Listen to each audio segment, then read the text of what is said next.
Cloudflare Net Beginner's Guide. If you have ever loaded a website and it just appeared instantly, even though the company that owns it might be on the other side of the planet, there is a good chance Cloudflare made that happen. Cloudflare runs a giant global network of computers that sits in front of the public internet, makes websites faster, blocks attacks, and increasingly runs the apps themselves.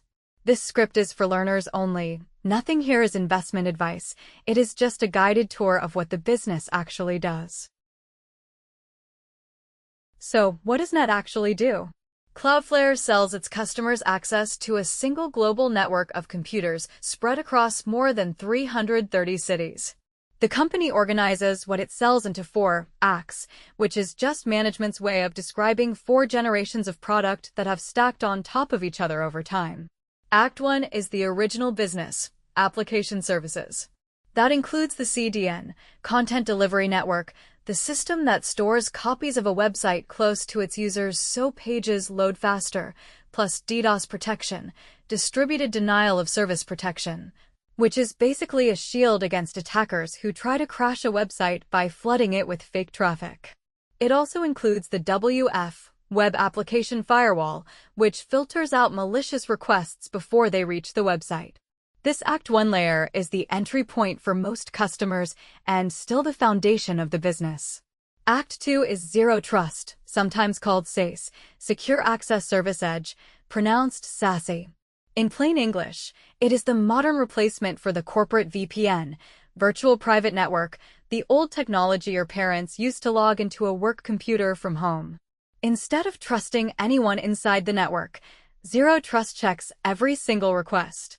This is the part of the business growing 30 to 40% a year, and it competes with companies like Zscaler and Netskope. Act 3 is the developer platform, products called Workers, R2 and D1. Workers lets a developer write a piece of code and have it run instantly in every one of those 330 cities, close to wherever the user happens to be. R2 is cheap storage and D1 is a database. The pitch to developers is that you can build a whole app on Cloudflare without ever renting a traditional server, and 4.5 million developers already use it. Act 4 is the newest layer, called the Agentic Internet. This is Cloudflare's bet on AI agents, software robots that browse the web on your behalf, and it includes products like AI crawl control and paper crawl, which lets website owners charge AI companies for scraping their content.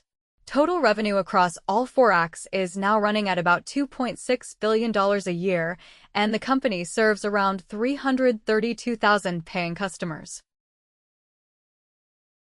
So, who does Net compete with, and how does it win? Cloudflare's biggest competitors are the giant cloud companies, Amazon Web Services, Microsoft Azure, and Google Cloud, each of which has its own edge network product. In Zero Trust, it competes with Zscaler and Netskope. So the moat, which is the investing word for competitive advantage, the thing that keeps other companies from catching up, is real but narrow. The strongest part of the moat is the physical edge network itself. Putting computers in 330-plus cities took years of work and billions of dollars, and AI cannot abstract physics away. If a user in Jakarta is loading a video, there has to be an actual server near Jakarta.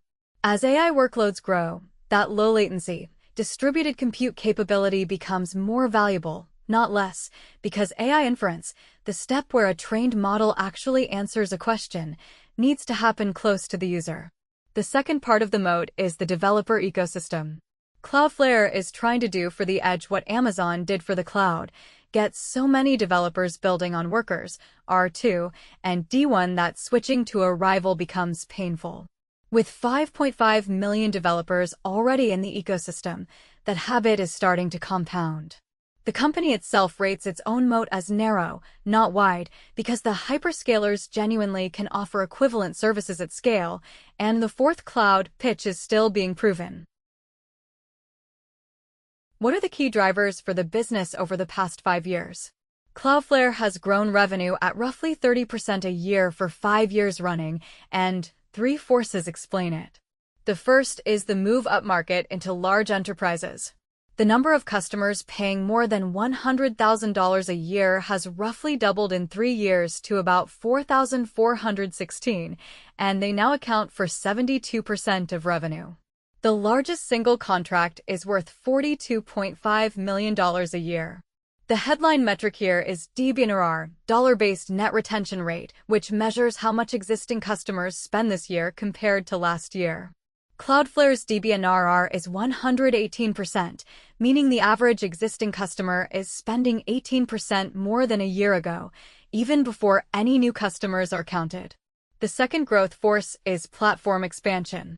A customer typically starts on Act 1, the CDN and DDoS shield, then adds Act 2, the zero trust replacement for their VPN, and then experiments with Act 3, the workers developer platform. Each additional act multiplies the revenue per customer without Cloudflare having to acquire a new logo. The company has also started selling pool of funds contracts that let a large customer commit a budget up front and draw it down across any product, which makes cross-selling much easier. The third force, and probably the most important looking forward, is AI. AI is a tailwind for every one of the 4 acts at the same time. AI agents driving traffic make Act 1 bigger. AI workloads in companies need zero trust, which feeds Act 2. Workers AI offers edge inference, which is Act 3. And pay-per-crawl creates a brand new monetization layer in Act 4. About 80% of leading AI companies already use Cloudflare in some way, which gives the company a front-row seat to whatever shape the AI internet takes. To wrap up, so if you want to remember Cloudflare in one sentence, it is a global edge network that started as a website speed and security service and is gradually becoming a full alternative cloud, with AI as the accelerant on top. As a learner, the thing to keep an eye on is whether Act 3, the workers developer platform, and Act 4, the agentic internet, start producing real revenue, because that is what would turn the narrow moat into a wide one. Again, this is educational only and not investment advice. The goal here is to understand the business itself before you ever start thinking about the stock.